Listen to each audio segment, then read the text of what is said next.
It's an honor to have Professor Herb Krasner with us today. Herb was active in academia for many years as a professor of software engineering at the University of Texas, Austin, and retired about 5 years ago. But before that, he was active in every conceivable role related to software engineering, performing software engineering, managing software engineers, doing research on the subject. He has published important papers about this and led research on things related to the economics of software engineering, and particularly the economics of software quality. So it's an honor for us to have Herb joining the Costa Ricans, the Ticos, as we call ourselves. And there's a national nickname.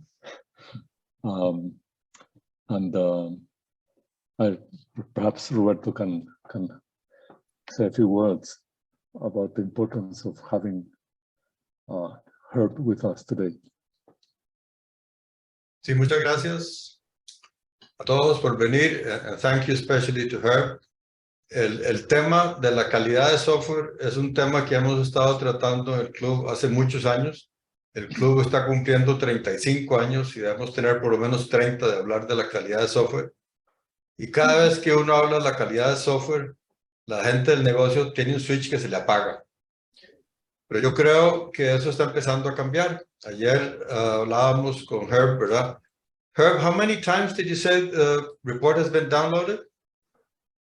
Well, at last count, it was getting close to 500. Okay. And that's, you know, and that's just from the consortium webpage. I have no idea how many people have received it beyond that. Okay. Sí, nosotros del sitio del club lo han bajado como 35 veces y espero que sea realmente provechoso. Yo creo que está cambiando, la marea está cambiando, la gente tiene que interesarse en el tema y nos toca a nosotros empujar el tema. And I just want to thank Herb for joining us, and the floor is all yours. Dice Herb que él con mucho gusto toma preguntas durante la charla. Nada más levanten la mano y procedemos. Okay. Okay. Thank you. Roberto, can you see my slides okay? Perfect. Perfect. Can you hear me okay? Yes. Yeah. Okay. Very good. Buenos dias to you all from Texas. I'm going to be giving this talk in English, and so some of you, I hope, have already received some copies of my slides in Spanish, thanks to Shirley. And yes. Hi. Nice to see you. Nice to see you. Nice to see you too. Yes. So normally I give this talk by speaking my normal Texan voice, which is pretty fast. So I'll do my best to slow down to help you keep up. But hopefully, and I will warn you that there are a couple of new slides that I put in just this morning. So I'll try to warn you about those. You don't have a translation yet for those, but I'm guessing that Shirley and Roberto can help you with that after the fact. So without further ado, let me launch into the subject. So what I'm here to talk about today is some work that I started 25 years ago on the cost of poor software quality. And I've been involved in a series of reports for the Consortium for Information and Software Quality as a member of their advisory board. And this report from 2022 is the third report in a series that I've published every 2 years. This is the very first time that it's been translated into Spanish, and I thank everybody involved, Roberto and GBM and everybody who was involved in helping make this happen. So muchas gracias to you all. I will also say that there are over 100 embedded hyperlinks in the report that take you directly to some of the the facts that I'm going to talk about in today's presentation. So you can follow up and you can see exactly where my data is coming from. All right, let's rock and roll. So I've already been introduced. I don't need to go over this again. Let me just say that my motto since I got involved in this area has been that software quality is not free, but it is cheaper than the alternative. And so we keep that motto in mind as we go into this work. So what motivated this work in the first place was the realization from all my efforts with industry and empirical studies that the hidden costs of software quality were much, much larger than the ones that we can normally observe and see. And so we have this situation where what I discovered was that the hidden costs are up to 50 times larger than the observable costs of poor software quality. And so it's been my mission for the last 25 years to take this iceberg and to turn it upside down to expose those hidden costs.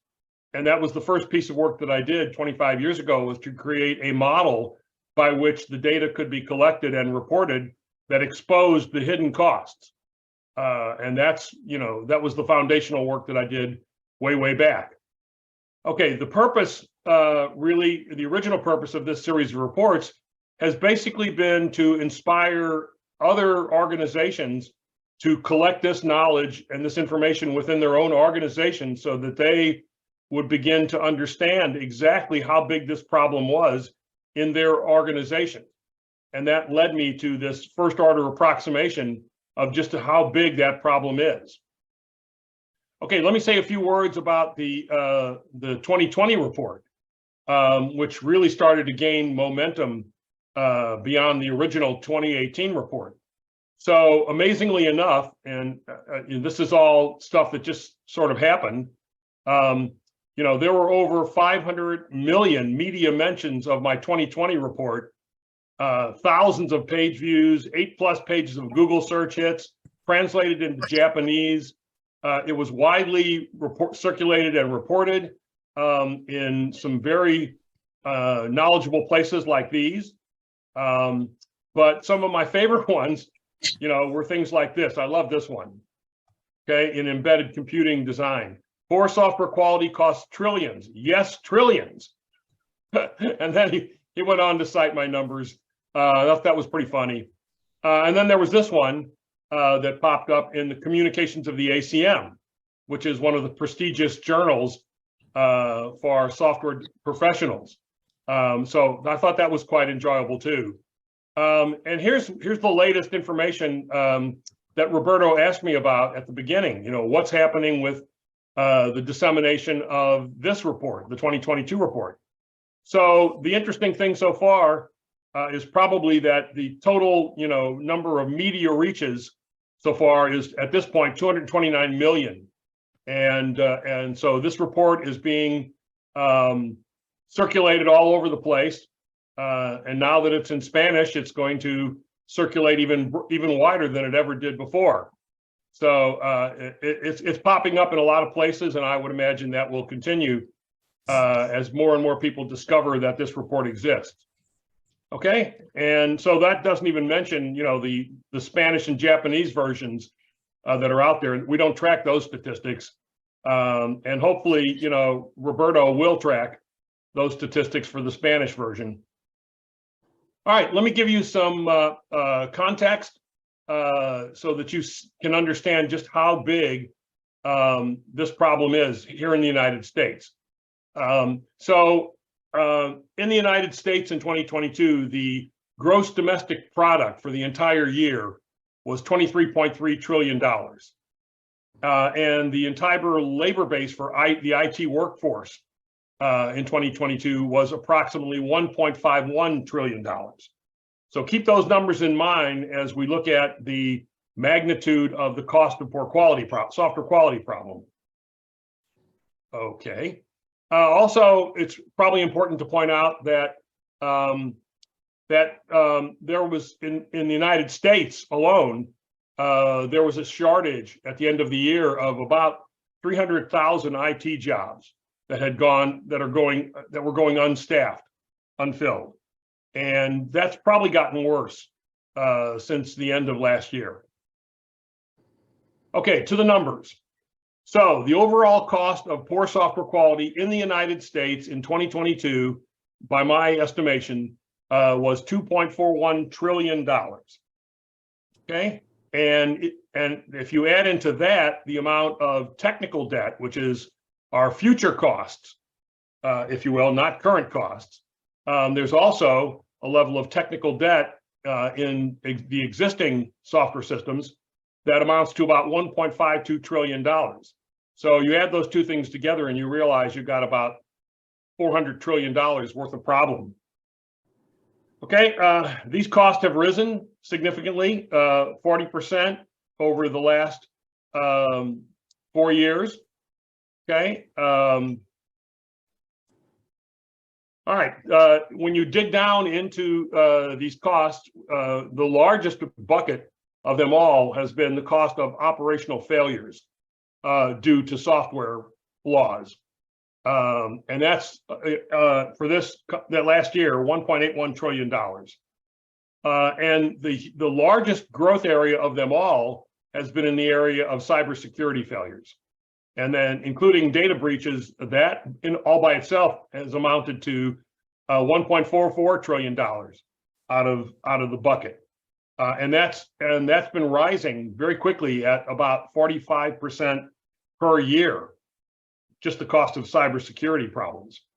Okay, in the area of maintaining legacy systems, we saw not much of a difference between 2 years before, about $520 billion of costs. And interestingly enough, we found that a recent study of 252 IT professionals stated that the majority of their application modernization projects fail at an average cost of $1.5 million and 16 months of wasted time.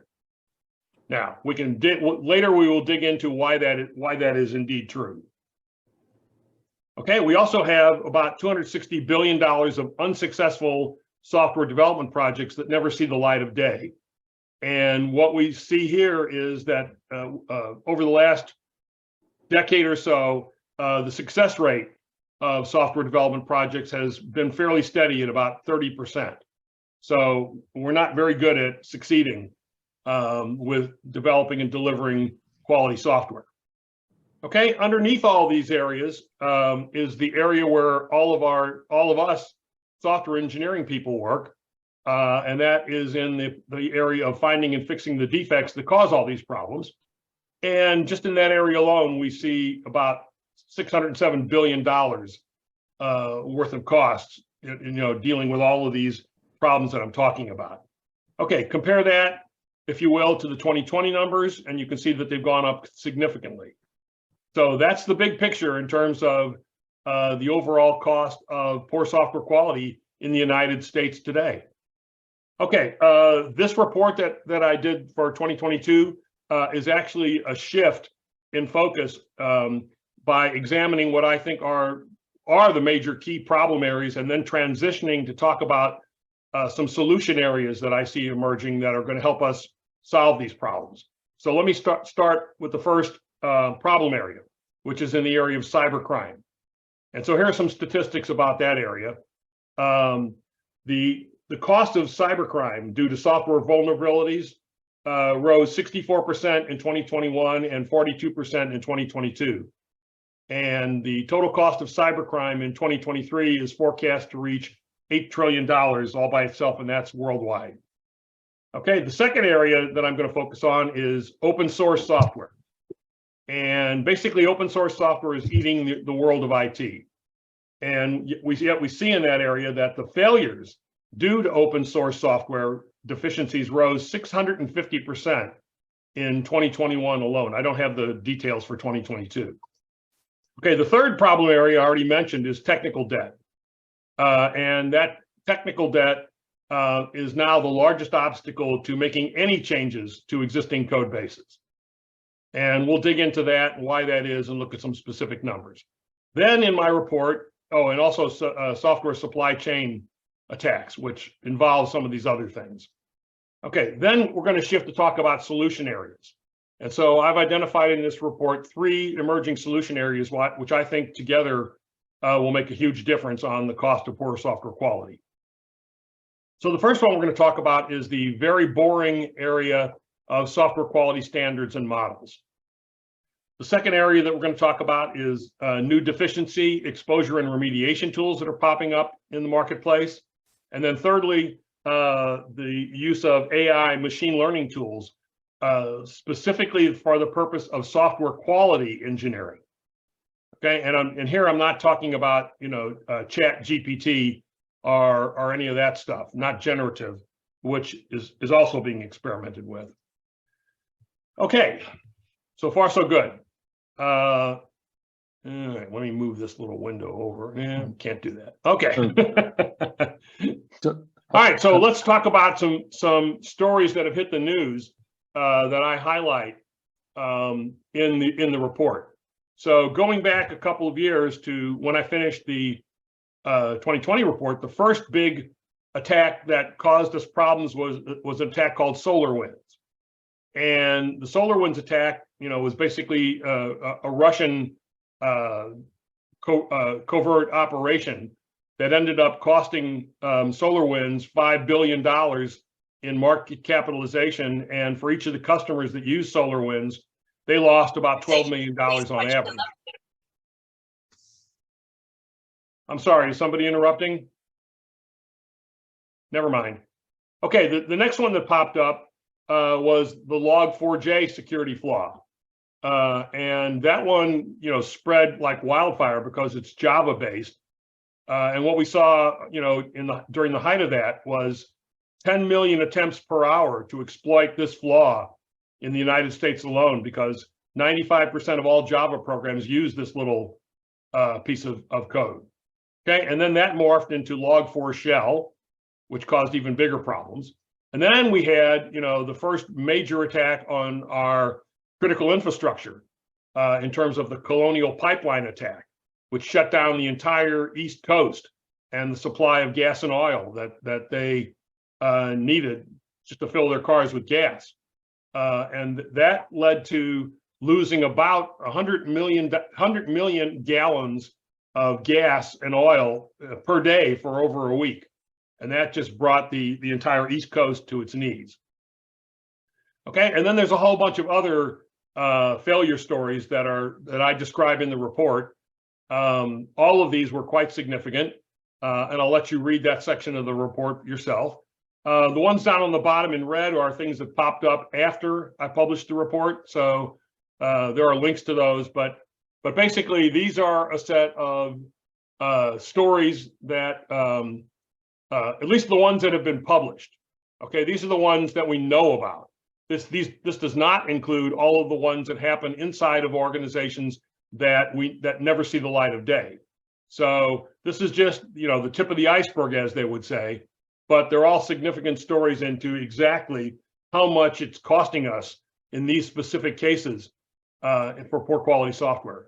Now, our FBI collects data on cybercrime, and so if there's an incident that's significant enough that it gets reported to the FBI, then they have a unit, cybercrime unit, for collecting data and tracking that. And so what you're seeing on this chart is the trend over the last 12 years as to how many cybercrime complaints the FBI has received and how much it's costed them, rounded up to the nearest $1 million. And what you can see here is the rapid growth that has happened over the last 12 years in just the incidents that are reported to our FBI. Okay, the largest culprits are basically the following cybercrimes. So ransomware, as you might guess, cryptojacking, deepfakes. These are all the hottest cybercrimes that are being reported, and these are the ones that are costing us the most currently. So in the first half of 2022 alone, more than 236 million ransomware attacks were reported across the globe. So very significant, and those are only the ones that were reported. In addition to that, we saw that the payments for ransomware caused by ransomware skyrocketed over that same time frame. So here you can see that between 2019 or so and 2021, look what happened to how many millions of dollars each ransomware incident is costing here in the US.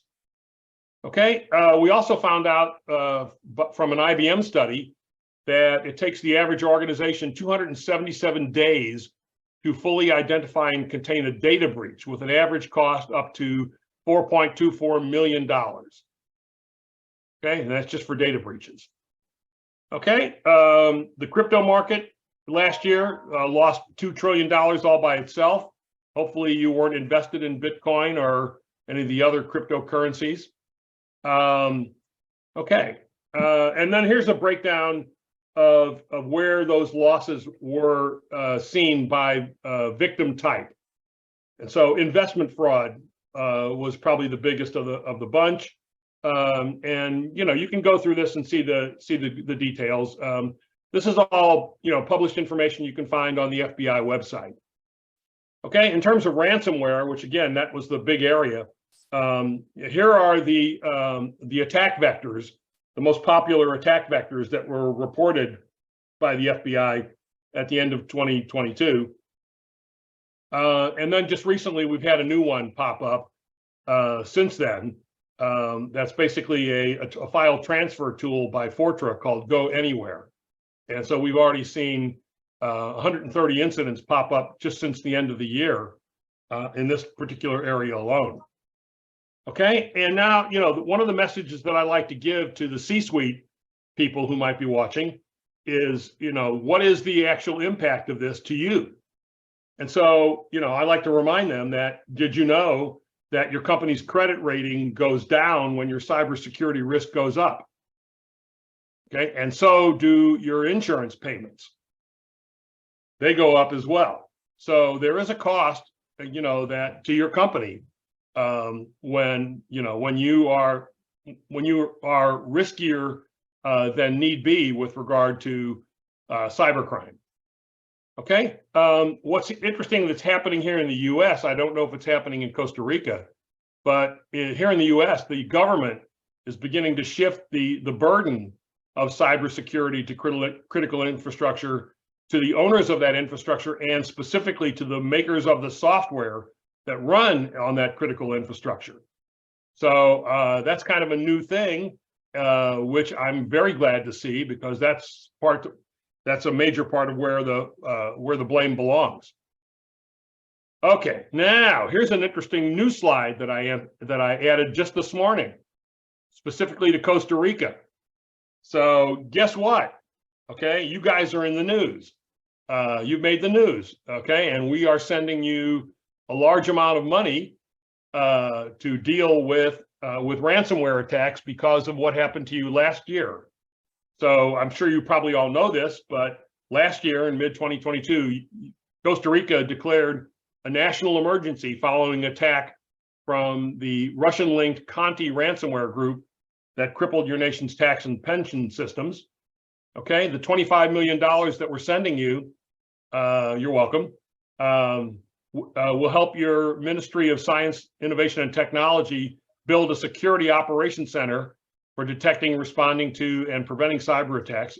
I don't know if Roberto's organization is involved in this at all, but perhaps. Okay, and a good chunk of those funds will be dedicated to technical support and training, as well as hardware and software provisions to make that happen. Okay, these funds are being sent to you because of a direct request from your President Chavez to our President Biden. So that's a very good sign. Okay, in addition to that, the U.S. State Department offered a $10 million reward for information leading to the identification of any of the Conti leaders. Okay, and $5 million for information that leads to the arrest of anyone using the Conti ransomware. So, we got your back. Okay, and it's also reported that Costa Rica has applied to join the Counter Ransomware Initiative, which is a group of 37 governments that are committed to fighting ransomware threats worldwide.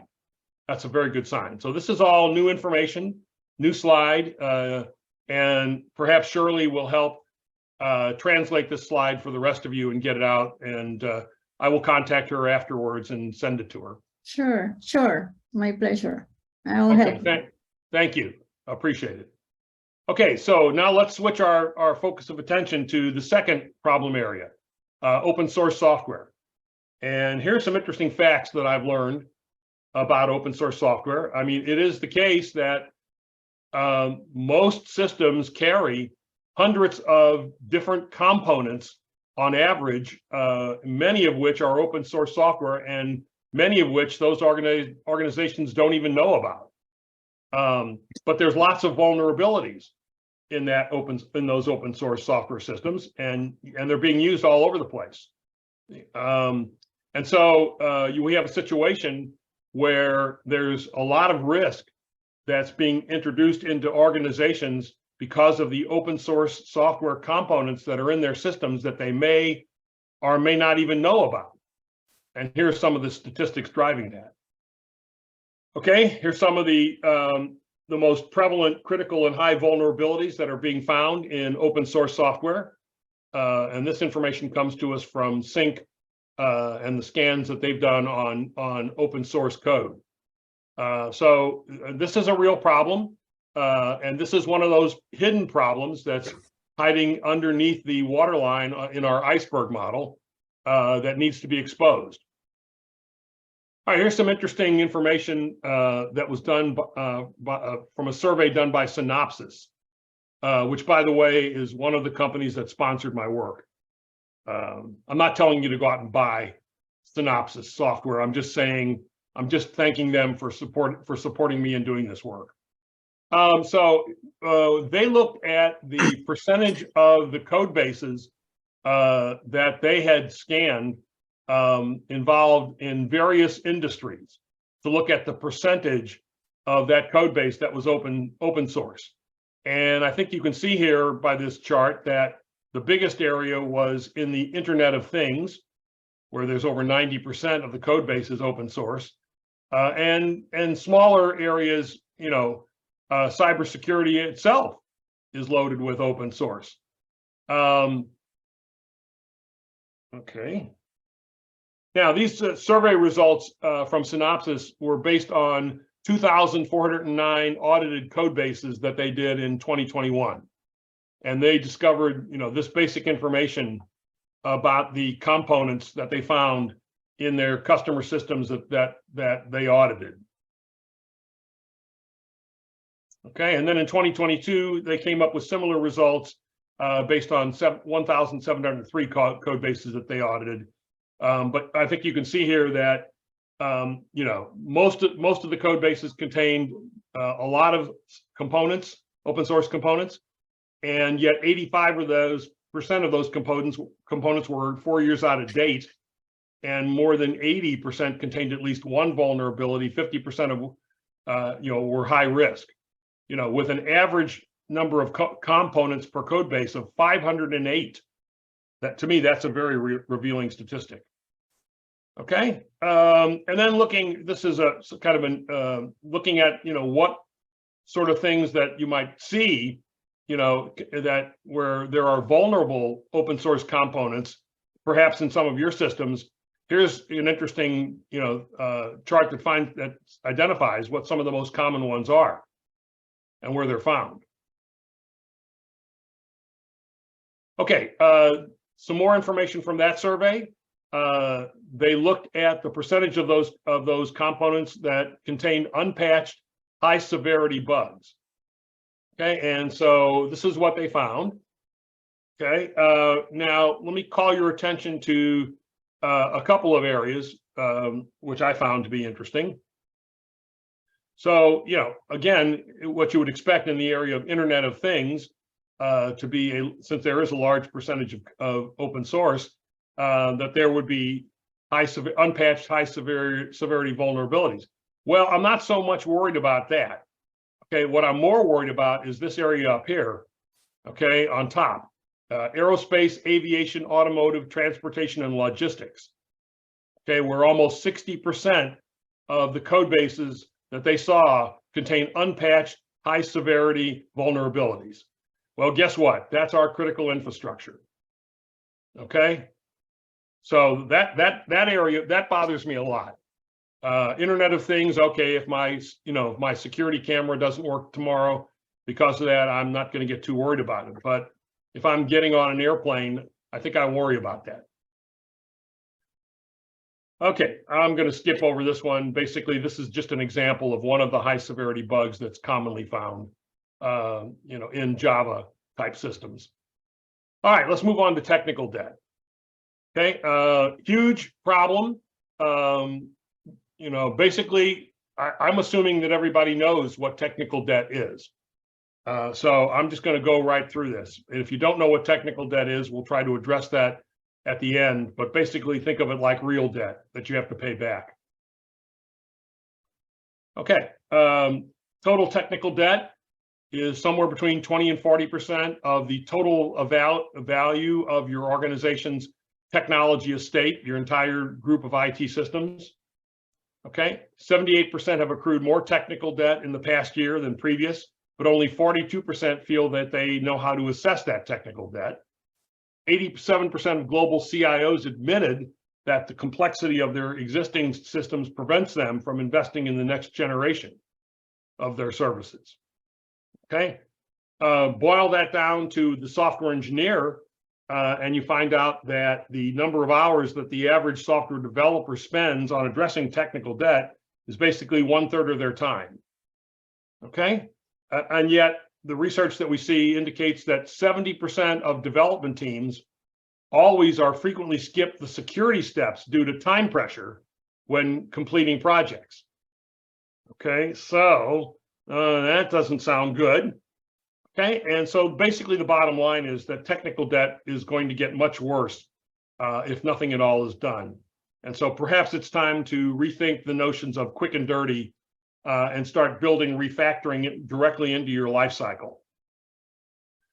Okay, here's an example which happened in late December where technical debt made itself obvious to everybody who was watching. It happened right here when Southwest Airlines canceled 17,000 flights in late December due to technical debt in its aging crew scheduling system. And basically what happened there is that Southwest Airlines lost track of where all of its crews were. And so they couldn't match the crews up with planes. The planes were sitting there at the gate, but they didn't know where the crews were. And it's all because of the technical debt that prevented them from modernizing their crew scheduling system. As a result, over 1 million passengers were stranded, $1.1 billion in direct costs were lost, and they lost $4 billion in market capitalization that month alone. As a result of all this, they're going to be spending more than $1.3 billion this year on upgrades and maintenance to their IT systems. We'll see how well that goes. Maybe later in the year, we'll find out whether or not they spent that money wisely. Okay, so how does technical debt happen? Well, it basically happens when people try to practice what is commonly known as agile or DevOps or continuous integration and deployment without thinking about the quality of what they're doing, or should I say, emphasizing features over quality. And so what happens is, as we go through the sprints and iterations of an agile process, more and more deficiencies get introduced into the code, which then makes it harder and harder to actually get features out the door. And so quality and productivity go down very quickly, and the cost and the risk and the speed to getting something done goes up significantly. And this is the point that I try to make to, again, executives and managers, is that when you let this happen, it's going to cost you, okay? And it's going to increase your risk. And what most people don't know is it actually slows you down. Okay, so here's a very interesting study that was done by Microsoft, looking at the gains of actually building refactoring into your process. Okay, they're quite striking. And the one that I like to emphasize that nobody thinks hard about is the one on the bottom. Okay, basically reduce time to market. In other words, what they're showing is also something found in another study.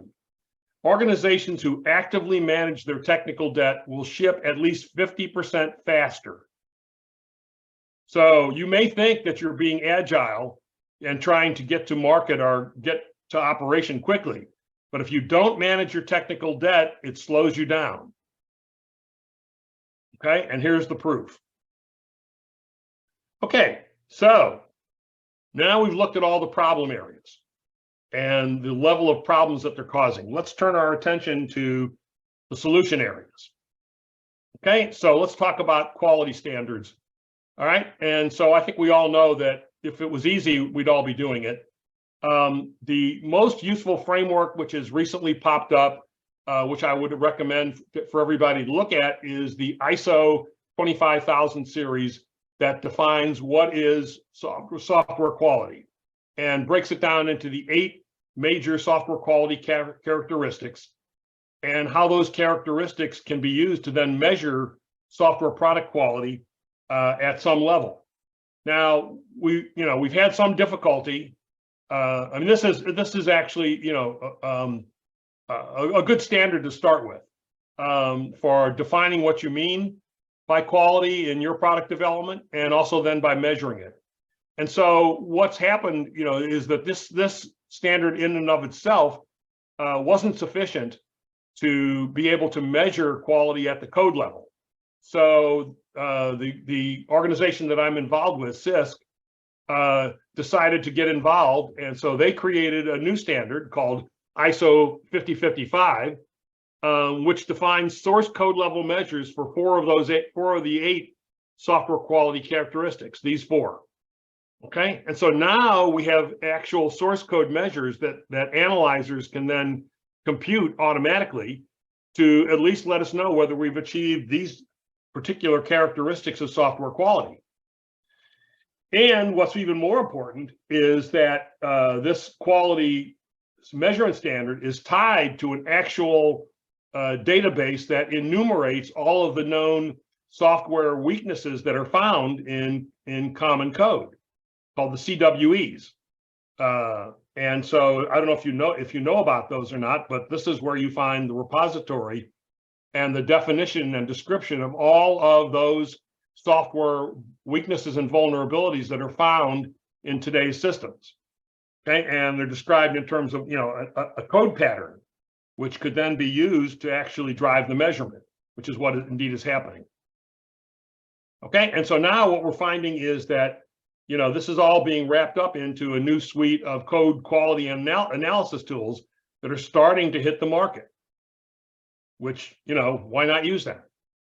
Okay, all right, so if you don't know that model, then I would refer you to MITRE. The link's in the report. But basically, from a practical perspective of how you would use this, it's good to know about the top 25 and which way they're going. So this is the top 25 of all the weak common software weaknesses found that exist in this database. And they have been ranked and scored. You can see which ones are growing, which ones are shrinking.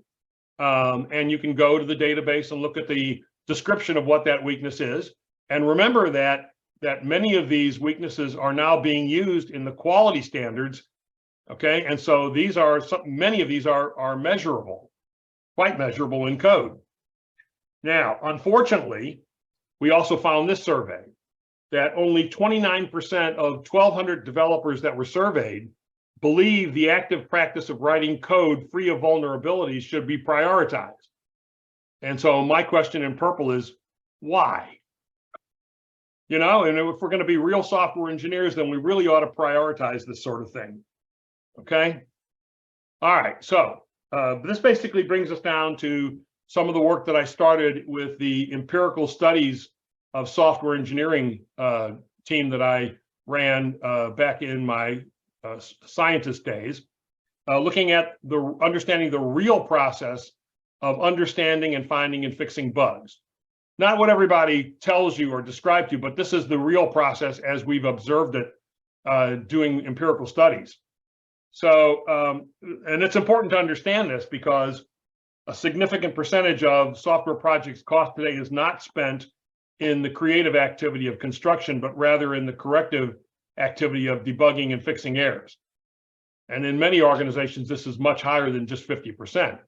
So it behooves us to take a look at the actual process of understanding and finding and fixing bugs. And this is the actual process, as I've seen it in many studies that I've done and in the work that I've done myself.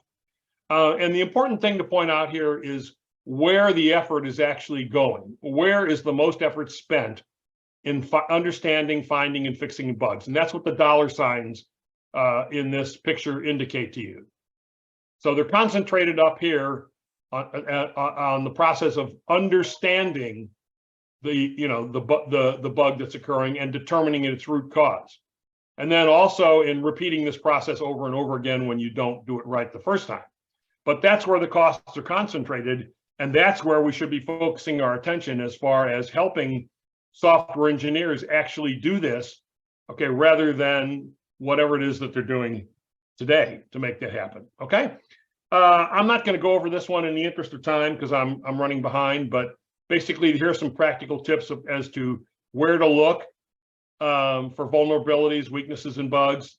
I think you probably ought to know all this stuff. This is just kind of practical stuff. How to do it? Well, what we're seeing is the growth of bug bounty hunter programs where people can actually make money doing this. We also see a new set of code analysis tools and some automated program repair tools, and something fairly new on the scene is interactive context-sensitive debuggers, and especially ones that can go forward and backward in time, in execution time, and those are called time travel debuggers. And so here's an interesting study that was done by Undo on their time tracking debugger tool to see, asking their software engineers, and this is not an extensive survey, but this one just got started, as to how much time they might be saving, using time travel debugging rather than the standard debugging techniques. So there's a significant amount of possibility in helping real software engineers. Okay. All right. Now let's take a look at where AI and machine learning can come into this equation. So when you look at how do software developers spend their time when they're interacting with code, obviously the major area is understanding the software, especially if they didn't write it, or even if they wrote it and they're coming back 2 years later. Okay, and the example tools that I'm talking about here that are emerging are these. So one of the most popular these days is GitHub Copilot. And if you haven't seen that, you should probably take a look at it. And then there's also a set of tools, many of which are being now built and used inside of organizations, but will soon find their way outside of those organizations into the rest of us. Okay, just using tools like this in just the test automation process can yield some very significant benefits, which are shown here in this little part of the chart.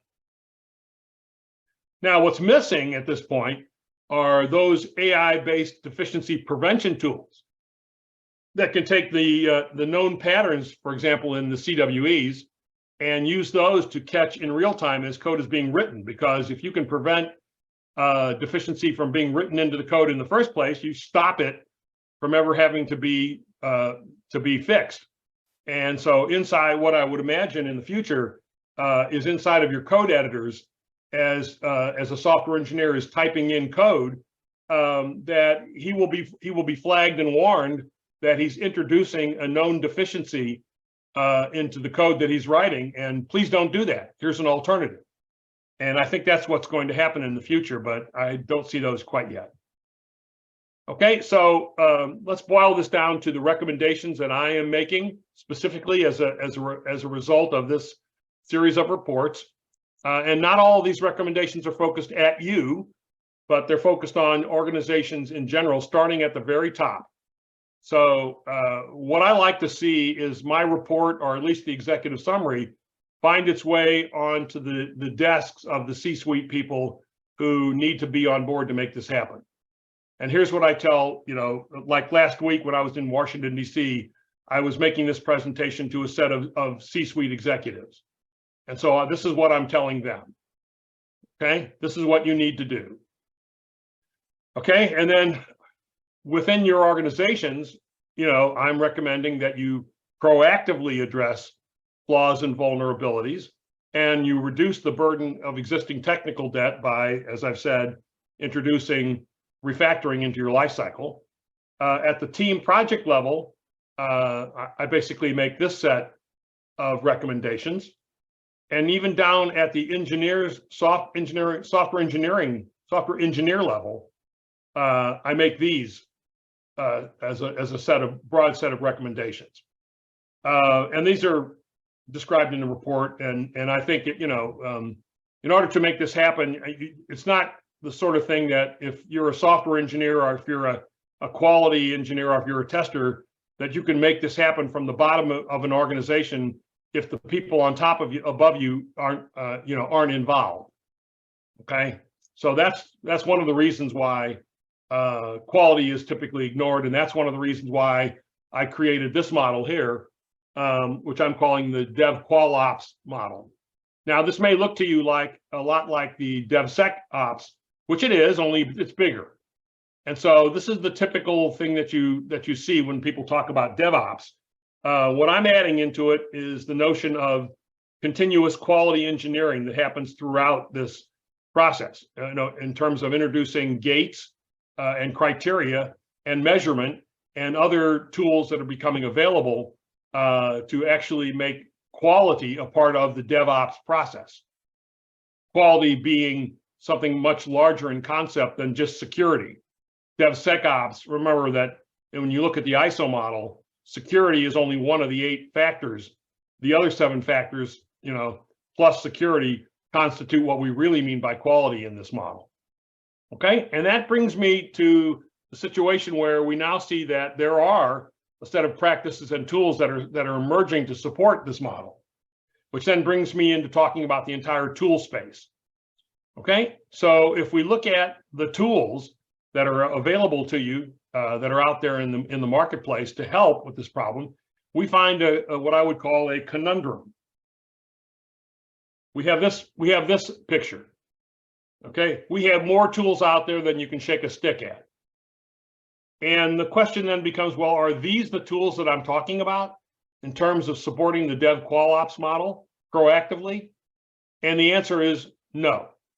These are not the set of tools that I'm talking about. The set of tools that I'm talking about are these tools.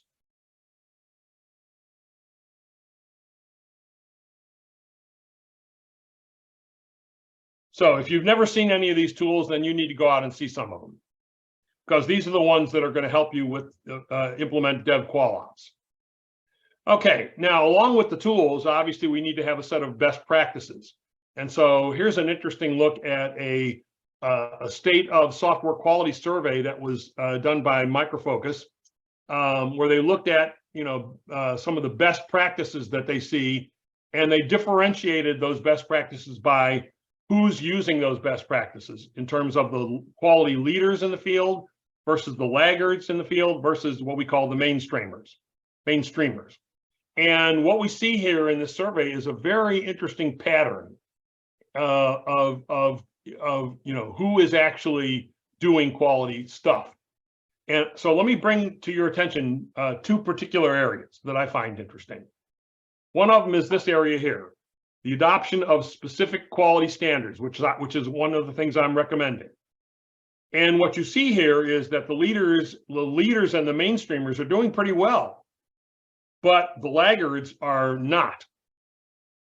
And so you might look at that and say, well, where does my organization fit? Are we using quality standards?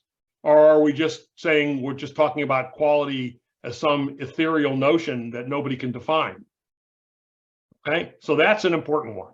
The other one, which I will call your attention to, which is really important, is this one on the bottom. Okay, the role that senior management plays, all right, in instilling a quality culture in our enterprise. And this is exactly one of the major audiences that my report is targeted at. And so what we see here is that the leaders, they're doing okay, you know, at doing that. But look at what happens when you talk about the mainstreamers and the laggards. So if you happen to fall into that category, then you have a senior management problem that needs to be solved, which is why you need my report and an appropriate cover letter on it from you, telling your senior management that they are accepting risk that they don't realize by not addressing quality proactively. And that's basically what this survey is telling us. Okay, so use the Dev Qual Ops model. Okay, I'm going to skip over this. You can read this. You've got the translated slides. Okay, I'm going to skip over this in the interest of time, and I'm going to go right to the predictions. So what's going to happen in these areas that I'm calling out in the next couple of years before I write my 2024 report? Okay, and so what I'm predicting is that the costs will continue to grow and eat into the productivity that we're seeing here in the United States, where these costs are already greater than 10% of U.S. GDP. Right? Technical debt will continue to limit overall software productivity. The labor shortage will exacerbate that, and the problems that I'm highlighting will continue to grow. Okay, and we were going to see those problems pop up in some of these. These are the areas where you're going to see it. Okay, more and more in critical infrastructure systems, and in healthcare, and what I call unsocial media, software supply chains, and global cyber war attacks. Okay, and yet, you know, the trend that we're going to see could be flattened if organizations would adopt the recommendations put forward in my series of reports. Okay, so here's my wish list for you all, that you take from this presentation enough information that will empower you to do something in your own organization to make this happen. And I welcome the opportunity to help you do that. Okay, all right, so now we're at Q&A time, and I'm going to stop talking.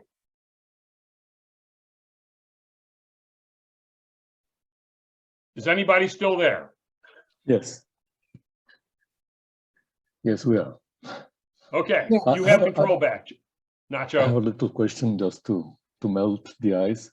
Have you seen AI ML tools targeted to analyzing dependencies between software components and systems?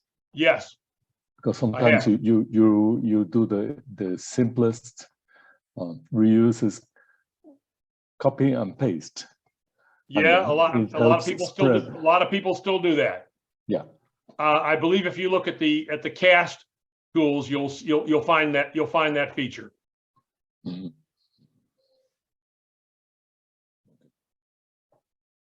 Paul, go ahead. Paul is the president of the Chamber of Information and Communication Technologies in Costa Rica. Okay. Yeah, thank you, Nacho. Good morning, Herb. As Nacho mentions, I currently have the pleasure of being the president of the board of the IT Chamber here in Costa Rica. It's about 200 IT companies. Most are very small companies, and many of these companies are export service companies. So we export into kind of the business value chain, mostly to the US market, but other places as well. We've created sort of a mission to become an industry that is secure by design. And we've begun using that phrase as a way to refer to a series of trainings, certifications, security insurance that's now going to become available in the marketplace here nationally. So Yes. We're doing these things. However, looking at your presentation and hearing some of the challenges that you've mentioned, what would you say to a small software company, a small development firm, maybe it's a services firm, about meeting the practices where you've pointed them? However, that's a big burden for a small company to take on sort of all of the qualifications and capacities that you've mentioned. So what would you say to a small development firm as to how to take on this challenge of becoming not only, quality focused, but more secure by design? Yeah, I think that's an excellent question. And I can tell you what I tell all of the small software startup companies that I work with today. I don't think the message is any different. And in fact, the opportunity for doing this right from the beginning is a lot easier than after an organization has, evolved to the point where they've got policies and procedures and practices that are cast in concrete are large guidance books. And so, most of these software startups are running, with the agile DevOps approach. Okay. And I don't know where they're getting their training from.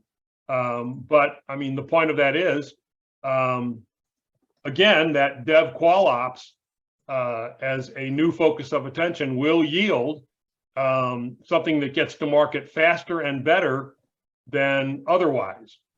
And so I think, the selling point for companies like yours is that, you're going to get not only what you're asking for, but you're going to get better than what you're asking for, and you're going to get it quicker because we are committed to this principle.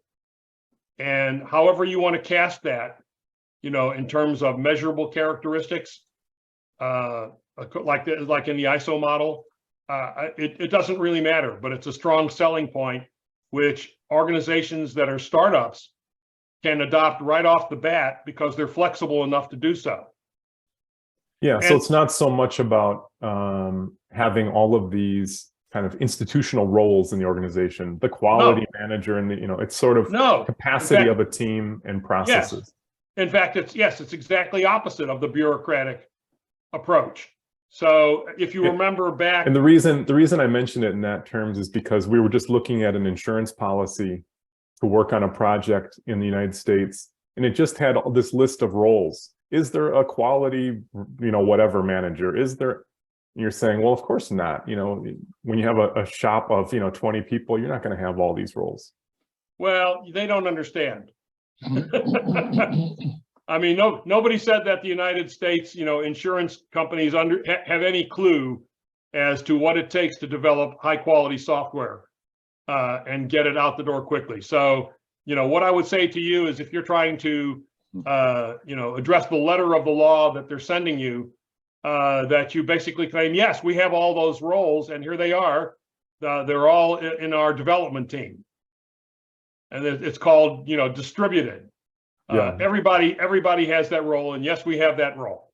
And then just as a last question, would you say that the ISO, I think it was 25010, would that be sort of the roadmap that you would suggest? Yes. Yes, because now you're dealing with, an adopted international standard that everybody can refer to. So now you're looking at least the same dictionary or definition of what we mean by software quality. Okay, I mean, it's not like you're making something up. Here's an ISO standard that's been approved by, these organizations, which we can all refer to so that we all mean the same thing when we say we're building in security. Well, what does security mean? Well, it's well defined in the standard. Okay, and further on down, it can be tied directly, to this set of defined weaknesses. Okay, that everybody can agree to. So now you're dealing with, a much more concrete approach than you would by just saying we're going to deliver high security systems. Now you can prove it. Understood. Okay. Thank you for that. Oh, no, thank you for the question. Thank you. Just anything else? Paul, Inteco has taken the translation and adaptation of the series ISO 25000 in Costa Rica. Okay. So there were several people from CAMTIC and they are universities and professionals are helping that. Great.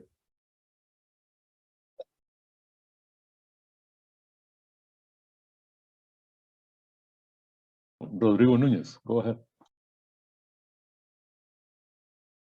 Thank you, Ignacio, and thanks for this position, Herb. My question is about this. I think one of I work in the educational, in the public sector and in the private sector, as Paul mentioned, providing services to U.S. companies. I think one of the biggest challenges that we have when producing software for U.S. companies is where they're trying to reduce the cost of the software development, because when we try to assemble a full quality and security team and measures and standards and everything, obviously the cost goes high. But in many cases, the client used to say, no problem, don't worry about it. I'm going to be in charge. I'm going to take care of the quality. I'm going to take care of this. Don't worry. Just put me maybe a junior developer just to make some manual testing, half-time, part-time hours, and that's it. So my question is there any kind of methodology or standard or formula or something that is out there that I can make some research regarding how to measure how much is going to be the final cost if we do not take seriously care regarding security and quality, in order to make the calculations? I say, okay, right now it's going to cost you $200,000, but if you do that, eventually in 6 months it's going to be 600,000, kind of. Is any way to do that? Well, that's why my report exists, because I'm giving you the data that you need to make that argument. What I'm telling you, is that high quality software costs less than poor quality software. And not only am I telling you that, I'm giving you the data that proves it. Okay. So now all you have to do is explain what you mean by high quality to your customer, and so that they will understand that they're getting better stuff cheaper as a result. Got you. We like to extract some kind of equation from your data and somehow to make the calculation. Exactly. Yeah. Exactly. And if you don't have any data because you're a new start organization, then go look at somebody else and use their data. Okay. Thank you.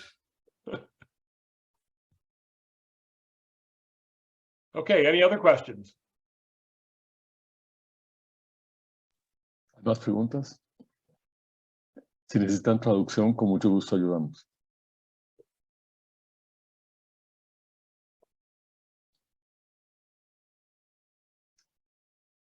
I have one comment, Herb, regarding Rodrigo Núñez's question. We both teach at the same university. And how do you think one of the selling points would be to introduce software quality related activities early on the processes? Oh, yes.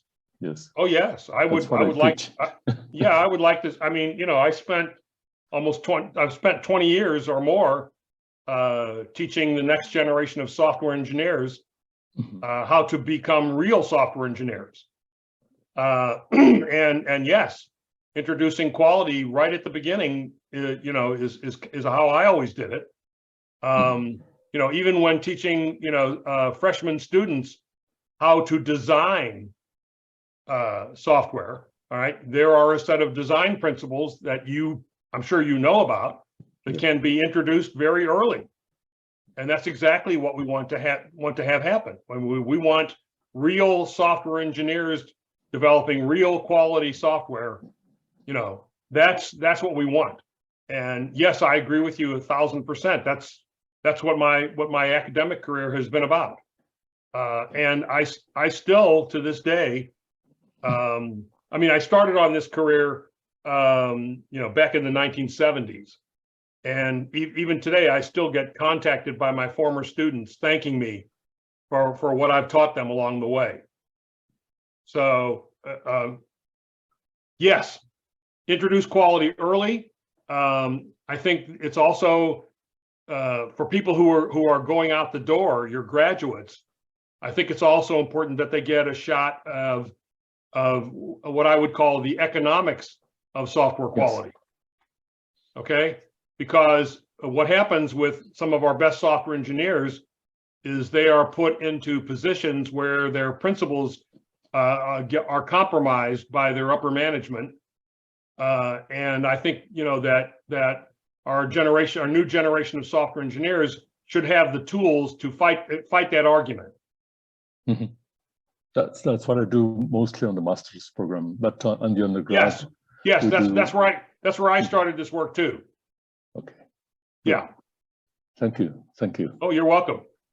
Paul, do you have another comment, question? Yeah, I did raise my hand again. I was just curious to know, Herb, as you see the development of software based on machine learning, artificial intelligence as sort of the way of not the usage like Copilot, but actual applications that are machine learning based or heavily artificial intelligence based.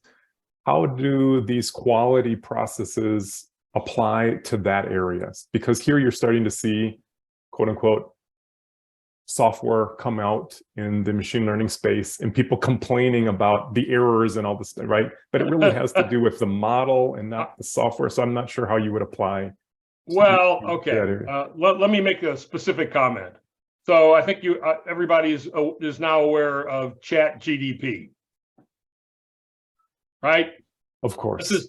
Of course. Everybody's playing around with it. Wolfram Alpha defined that is going to be working with them to do kind of big math-based models with ChatGPT.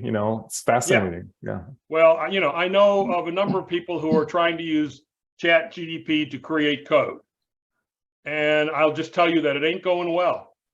But what about the products themselves? Let's say ChatGPT as an application, or the applications that are machine learning based. Yes. Where you don't see the code, so to speak. So the idea of quality of these products takes on a different nature. We've talked about the ethics of these products, but what about the quality of the product? Well, I mean, here's the thing. Any good AI machine learning tool to help us with this has got to be trained. It has to learn. And so if you have a set of desirable patterns to train on, great, and a set of undesirable patterns to train on as well, and that the tool can differentiate between, right? Then you've got a real good approach, but we don't have that yet. And the reason is because the current generation of these tools is not being tied to the patterns that are being identified in places like the CWE. Mm-hmm. Okay, now if you find examples of good quality code and you use that to train the new set of tools, then you'll get better quality code out of it. Yeah. Okay, and then you train using a set of anti-patterns, the ones to avoid, and that keeps you from introducing the most common vulnerabilities and weaknesses into the software. And that, in this case, is your dev qual ops. Yes. Process. Yes. You got it. Boom, on the nose. I'm not so slow. It's early, but I'm getting there. Okay. Anybody else? Yeah, I have a question. Go ahead. Yeah, how do we prioritize on the quality improvements within our development process? I mean, how do you balance the need for quality with the need of deliver software quickly, right? Because we need to deliver quickly, right? But we also need the quality as well. Well, I mean that's not really. I mean that is what you're describing is a general problem, but that general problem can be boiled down to a specific set of objectives and goals, for each individual organization and each individual product development. The standards are only giving you a model that you can use to build your own specific model of what you're trying to accomplish in your project.